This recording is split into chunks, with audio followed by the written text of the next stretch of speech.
So this Beterbiev versus Bivol 2 fight card is historically deep. This is honestly one of the greatest fight cards I have ever seen from top to bottom. And this fight might be my favorite matchup on this whole card outside of the main event, Beterbiev versus Bivol 2. I'm talking about Vergil Ortiz Jr., 22 wins and 0 losses versus Israil Madrimov or Madrimov, 10 wins, 1 loss and 1 draw. Don't let the only 10 wins fool you, by the way. Madrimov is one of these fighters with a super deep amateur pedigree. You know how a lot of Eastern Europeans start their pro careers late. So within like 3 fights, in the case of Lomachenko, they're fighting for a title, or in the case of Madrimov, within like 10 fights, they're fighting Terence Crawford. Or look at Alexander Usyk's fight by fight career ever since turning pro. So don't mistake the 10-1-1 as being a lack of experience. But this fight has so many wild cards. There's so much mystery right now, especially when it comes to Madrimov, because, you know, we had seen him beat Michel Soro, right? Michel Soro for a while was like towards the end of the top 10, like top 8 through 12, 154 pounder. Well, Madrimov beat him, and then he beats Magomed Kurbanov, who had beaten like Liam Smith, also beaten Michel Soro. Like, I was really looking forward to Kurbanov versus Madrimov, and I kind of thought that Kurbanov had a good chance at winning there, but Madrimov stopped Kurbanov by the 5th round. So that fight had me say, whoa, what is up with this Madrimov guy? Because again, Kurbanov had beaten Liam Smith, Michel Soro, Patrick Teixeira, and he just got destroyed over the course of less than 5 rounds by Israil Madrimov. So the way that this Vergil Ortiz versus Madrimov fight came together, you remember when they had scheduled Madrimov versus Bohachuk? That was supposed to be on the Usyk versus Fury 2 undercard. But then it was announced that on this Beterbiev versus Bivol 2 undercard, we were going to get Vergil Ortiz versus Madrimov. So the idea at first was, yeah, Madrimov is going to fight Bohachuk, and then a few months later, he's going to fight Vergil Ortiz Jr. I'm like, wait a second. I mean, Usyk versus Fury 2 was in December. This fight is taking place in February. You mean to tell me that Madrimov is going to fight Sergey Bohachuk? Not exactly a tune-up fight. I mean, Bohachuk is Vergil Ortiz's last opponent, and it was anybody's guess heading into that scorecard who won that fight. It was a majority decision win for Vergil Ortiz Jr., a very disputed win, which was also the first time that Ortiz was taking the distance, and Ortiz got dropped twice against Bohachuk. So the idea, again, was that Madrimov was going to fight Bohachuk, and then like 2 months later fight Vergil Ortiz Jr. I thought that there was little to no chance that that was going to happen. Like, even if Madrimov beat Bohachuk, he's not going to like get out of that fight unscathed. He's either going to get hurt, he's going to get injured, he's going to develop a cut. He's just going to be, you're basically going to have to start your camp right after that fight ends to prepare for Vergil Ortiz Jr. So I thought that double booking sounded like, it sounded kind of hilarious. And then all of a sudden, days later, Madrimov has to pull out of that Bohachuk fight due to bronchitis. Right. So then they get a replacement for Madrimov to fight Bohachuk on that card. I think it was Ishmael Davis, and then Bohachuk stopped him in the middle round. So at least they got Bohachuk a fight when Madrimov pulled out. But I thought that it was only a matter of time before Madrimov mysteriously has to pull out of that Bohachuk fight, because this Vergil Ortiz Jr. versus Madrimov fight is too sensational not to ensure that it goes down on that Beterbiev versus Bivol 2 undercard. So that's pretty much how we got here with Ortiz versus Madrimov. And again, there's so much mystery as to how good is Madrimov, because we saw him fight a damn near even fight against Terence Crawford. I mean, you want just one example of a punch that's alarming. Terence Crawford landed like 21% of his punches, 21% against Madrimov. Who else reduces Terence Crawford's punch by punch efficiency to that degree? This was a very odd fight. Like, I was actually at that fight. In fact, one second. All right.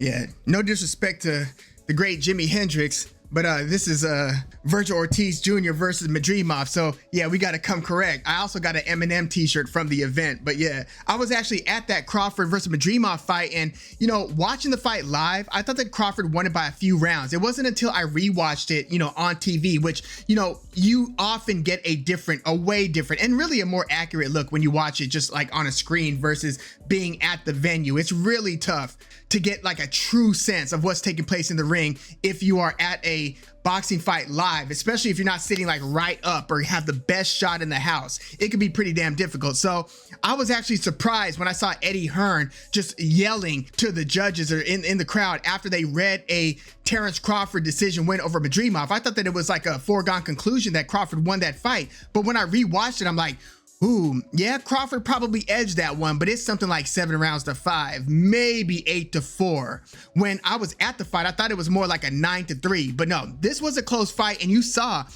Terrence Crawford very reluctant to let his hands go, very respectful of the feints that Israil Madrimov was giving him. And I mean, I don't know if I've ever seen a fight where the fighter demonstrated as many foot feints as Madrimov gave Terrence Crawford in that fight. He did it like the entire fight, to where, you know, one of the criticisms of Madrimov in that fight was that he simply just didn't throw enough punches to demonstratively beat Terrence Crawford. But, you know, Madrimov was the champ. Terrence Crawford took that WBA title, and I think they put the WBO interim light middleweight title up for grabs as well. But, you know, Fundora is the true WBO champ. But yeah, Terrence Crawford won the WBA belt from Madrimov, but Madrimov fought in a way where it just skyrocketed his reputation, to where this Vergil Ortiz versus Madrimov fight, if you look at the betting odds, this is as tight as it gets in the sport of boxing. Vergil Ortiz is a -110, Madrimov is a +115. Damn near 50-50 dead even odds here. And, you know, a part of me is like, did Madrimov like overperform against Terrence Crawford? And was Terrence Crawford so new to the division that he was being respectful of, you know, the pretty hard hitting, very well skilled, great timing, just a well-rounded and awkward style of Madrimov? Or is Madrimov really that good? And then the mystery on the Vergil Ortiz side is, we've seen a tale of two Vergil Ortizes at 154 ever since recovering from his, you know, rhabdomyolysis symptoms that have taken him out of multiple fights against Stanionis and postponed his fight against Michael McKinson even before that. It was looking really scary in Vergil Ortiz's career. I thought for a while he might be derailed totally and have to stop boxing because of some of his health issues around rhabdomyolysis. But ever since going to 154, we haven't heard of another flare-up. He's now had 3 fights at 154, 2 of which were first-round knockouts. So I don't know what to take from that. I mean, you just obliterate Frederick Lawson and Thomas Delorme in the first round. It's like, okay, that's nice, but Thomas Delorme, I remember him at like 140, 147. He's like well past his prime. And Frederick Lawson, the fight was stopped so soon that Tony Weeks got criticized, and then it was later suggested by, I think, Tony Weeks that there was some like adverse finding from a brain scan for Frederick Lawson, which I thought that, you know, the boxing community or the powers that be should have followed up on. We should have more clarity as to what the hell he was talking about and what the hell was up with Frederick Lawson, because Tony Weeks said that's why he stopped the fight when Frederick Lawson was first in trouble in the first round. So after those 2 fights, it looked like, damn, Vergil Ortiz, we know he's a blistering, ferocious puncher. Like, I remember getting on the Vergil Ortiz bandwagon, like he used to be on those like Canelo undercards back in the day. But then I remember seeing him fight Mauricio Herrera, and he just obliterated Herrera in 3 rounds. And just how scintillating those punches were, how ferocious those Vergil Ortiz punches were. I'm thinking, keep your eye on that guy, because his punches just crack different. Like, he not only looks like he's throwing everything with wicked intent, but it just looks like he's putting like sizzle on these punches. And we saw him after that stop Antonio Orozco, Brad Solomon, Samuel Vargas, kind of working up the ranks. And then he had 2 major step ups against Maurice Hooker and Mean Machine. Hooker looked pretty good in the first few rounds, but you know, he broke Hooker down and got him out of there by the 7th round. Hooker, I feel like, I don't think he's got enough durability to like really survive. And we've seen it in subsequent fights. We saw it before against Jose Ramirez, and then we saw Blair Cobbs drop him multiple times after this Vergil Ortiz versus Hooker fight. So Vergil Ortiz just had too much of an offensive onslaught over time for Maurice Hooker to handle. And then he fought Mean Machine Kavaliauskas, and Mean Machine hurt Vergil a couple times. I thought one of those punches should have been considered a knockdown. But yeah, he had Vergil hurt, and then Vergil, you know, when he gets hurt, starts pouring on the offense to just basically to turn the tide like immediately. And yeah, he dropped Kavaliauskas, Mean Machine, multiple times, ended up stopping him in the 8th round.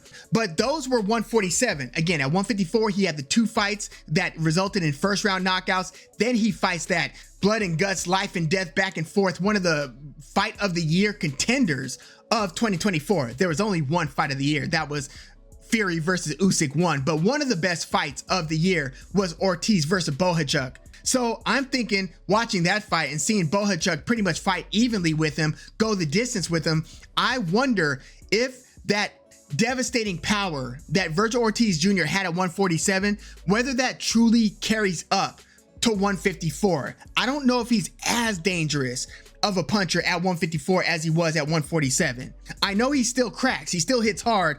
I just don't know if per punch he's as devastating there, especially when you see him just ripped to the body as he was at 147. He's also got a very, very good jab, a hard pummeling jab, and I feel like his head movement, at least in the first half of fights, early in the fights, like against Bohachuk, good head movement. He didn't always have that. I thought that his head was kind of like on the center line way too often, but I started to see him slip more jabs and just slip more punches as a whole against Bohachuk.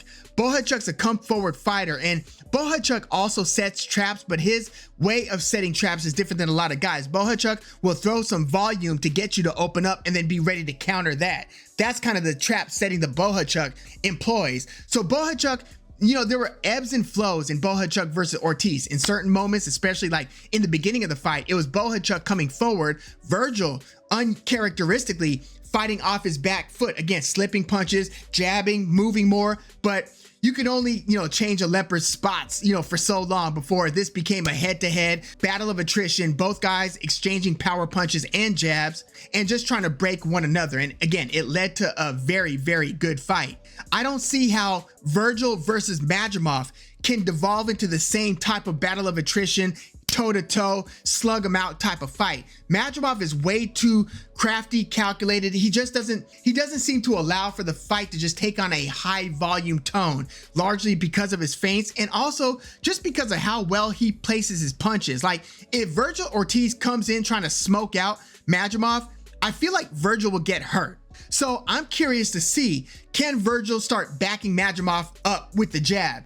Will Vergil be biting on the feints? Will Madrimov even be throwing nearly as many foot feints as he threw against Crawford? You can't throw any more foot feints than you did against Crawford. Again, Madrimov was doing that for like the entire fight. So is he going to have a style that more closely resembles his style against Kurbanov? Or will he have that same super just awkward foot feint heavy style that he employed against Crawford? But not only does Madrimov foot feint, he changes levels, he moves his head, he's never like in the same place for very long. And there's something about his posture and his patient hunting style that reminds me a little of Triple G. I know they mentioned it in the broadcast of that Terence Crawford versus Madrimov fight, but look at how he just stands in the ring. There's something about the way that either his shoulders and his head kind of look that resemble Triple G. And Madrimov is from Uzbekistan, Triple G's from Kazakhstan, so they are like neighboring countries in the former Soviet Union. You know, one thing that's interesting about one Madrimov amateur fight was he actually lost like several years ago, like 2017, against Troy Isley, the prospect contender who's working his way up the ranks on top rank at middleweight right now. But yeah, back in the day, like 8 years ago, Troy Isley got a win over Madrimov. But yeah, Madrimov's got a very interesting style. So I think that there's a lot of intrigue in how he's going to fight Vergil. And I feel like Vergil kind of has to respect Madrimov and he can't go reckless. Sometimes Vergil can get reckless, but I feel like he gets reckless when he feels comfortable getting reckless. It's led to, again, multiple knockdowns, and it should have led to more knockdowns against Me Machine. But Vergil does get caught. And, again, ever since that Mauricio Herrera fight, I've been a fan of Vergil. He's one of my favorite fighters to watch. Again, the way that he throws punches and the ferocity behind them, it's something kind of special. You got to see it with your own eyes. But I'm gonna be honest here. I'm worried about Vergil's chances of beating Madrimov here. There's something about Madrimov's patience and his punch placement that has me thinking that Vergil Ortiz is gonna just eat a right hand. Madrimov, look at the way that he throws that right hand and catches Crawford multiple times hard with it. It's a right hand that he kind of throws on the offbeat. So if you're thinking boom, pat, boom, pat, boom, pat, boom. Well, that punch will come at the boom, pat, boom. It would come between the boom and the pat, kind of on the half beat. It's basically when fighters if they're bouncing and they kind of expect a punch to be thrown at a certain rhythm. Well, then when you're thinking that the punch then the punch just came. It came straight and it came hard. And you just ate it and you had nothing to counter because it was thrown at such an awkward time. There are moments of this fight where Crawford just eats a right hand in a moment that he doesn't expect it to come. Sergey Bohachuk is good and he puts his punches together well, but he doesn't have that offbeat timing that some of Madrimov's punches have. And Madrimov will go to the body as well. By the way, one of the ways that Terence Crawford beat Madrimov was going to the body. But I also don't know if Madrimov is going to be so right hand, because it's a right hand lead. I don't know if he's going to be as right hand lead heavy against Vergil as he was against Crawford, because Crawford fought the majority, almost that whole fight, from a southpaw stance, which that's 2 fights in a row now that Crawford has been almost all southpaw. And I honestly think that he's probably going to fight Canelo. I think he's probably going to fight Canelo, if I had to guess, mostly from a southpaw stance. But yeah, the way to hit a southpaw is with a straight right hand, often a lead. So that punch was working really well for Madrimov. Both Madrimov's left and his right were working well against Kurbanov. So again, I just wonder what kind of a style Madrimov is going to employ against Vergil. Now, I don't think Vergil's going to be too patient against Madrimov. I think Vergil is going to really try to make a statement in the first couple of rounds. And I'm gonna go a little bit out on a limb here. I think that this is gonna end up going really badly for Vergil Ortiz Jr. I just think that what works well with him, unless he just keeps it at boxing distance and is able to stay out of the way of Madrimov's left hand counters or his right hand, he's gonna get caught with something regardless. The question is it gonna be punches that he could kind of anticipate and roll with, or is he going to essentially get caught naked while trying to pour on some offense? Vergil, when he gets offensive, he commits to his punches. Again, even Terence Crawford had to kind of be careful when he got offensive against Madrimov. And if Vergil Ortiz is able to go to work and not get hurt, then yeah, there's a good chance that Ortiz can win those rounds. I have trouble.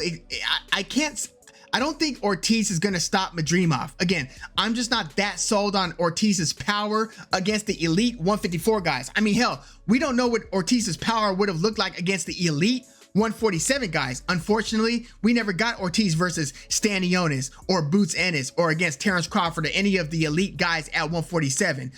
That's a chapter that we can't reopen. Vergil Ortiz at 147. I would have loved to have seen it. But he's at 154, and I don't know, again, if he's an A+ level puncher at 154. But I can see him winning rounds because of his volume and just his effective punching. So he can win rounds against Madrimov. My thing is, if the door is open for Ortiz to start piling on some offense, then the question is why? Is Madrimov unable to grapple with Ortiz's stiff jab? Is Ortiz's volume presenting problems for Madrimov? Is Madrimov not able to effectively counter Ortiz to make him pay for coming in? Now, there is an outside possibility that all of a sudden Vergil Ortiz could commit to a defensive style and box from the outside and stay patient, making Madrimov feint and come to him in the way that Crawford kind of did, so then Ortiz could counter that. Because Ortiz, again, he's not known to be a back foot fighter, but he can counter when he thinks about countering. I saw him counter with right hands over Bohachuk's lazy jabs. When Bohachuk would kind of half throw a jab out there and keep the hand out there, Ortiz would counter with the right hand over that, but that's not how Madrimov fights. So I don't see those same obvious counter-punching opportunities. But again, there's an outside chance that this fight ends up taking a more simmering, measured pace rather than just being a banger, a heater. Because again, you almost have to be careful against Madrimov.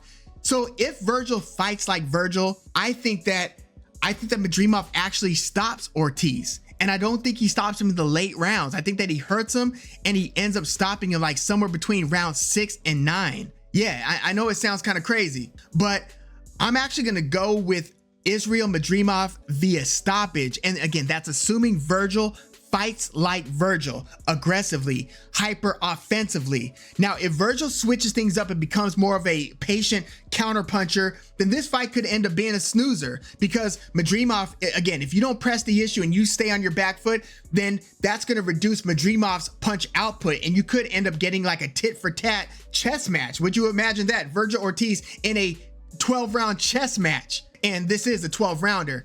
But aside from Vergil Ortiz totally throwing us a curveball, I think that Vergil will at some point, even if he stays patient early, slips a few punches, boxes nicely on the outside, I think that Vergil is going to get aggressive.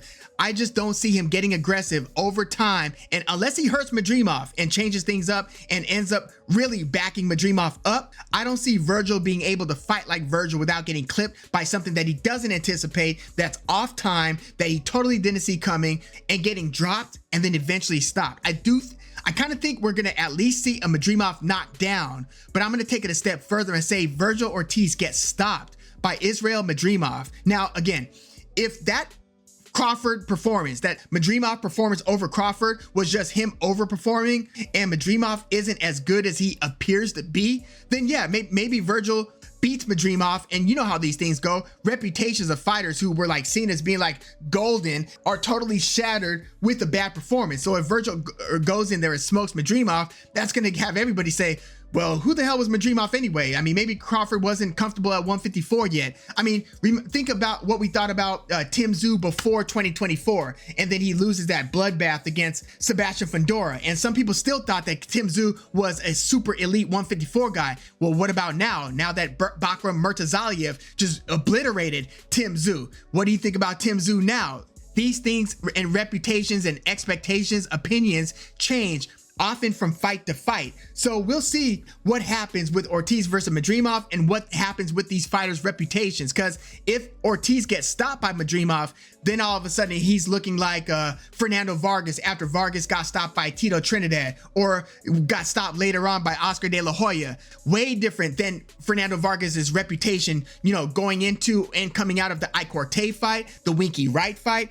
These things change over time. But yeah, I'm going to go out on a limb here and say Madrimov actually hurts, you know, catches, hurts, and eventually stops Vergil Ortiz Jr. somewhere between round 6 and round 9. I wouldn't be totally surprised if the stoppage even comes a little bit before that.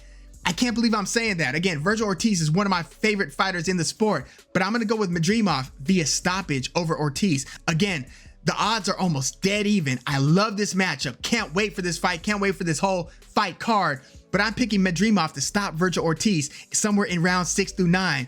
But yeah, let me know your thoughts on this one in the comments. Who do you see winning and how? And am I crazy for picking Madrimov via stoppage? And are you a believer in Madrimov? Do you think he's as good as he appeared to be against the still elite, but 36-year-old Terrence Crawford? And what do you think of Vergil Ortiz at 154? Like, how do you think Vergil would do against Sebastian Fundora, Bakram Murtazaliev? I mean, 154 is probably the best, either heavyweight or 154, best division in the sport, probably followed by either 140 is another really good one. But yeah, let me know what you think about Vergil Ortiz's true place at 154, given just the talent richness of that division. Like, look at that division's like top 10, top 15 fighters. Does Vergil Ortiz beat Jesus Ramos, let alone a Jermell Charlo if Jermell Charlo comes back? Does Vergil beat Tim Tszyu? And does he beat Israil Madrimov? Let me know your thoughts in the comments. Like the video, subscribe to the channel if you are into the fight talk. I'm Woog. Thanks for tuning in.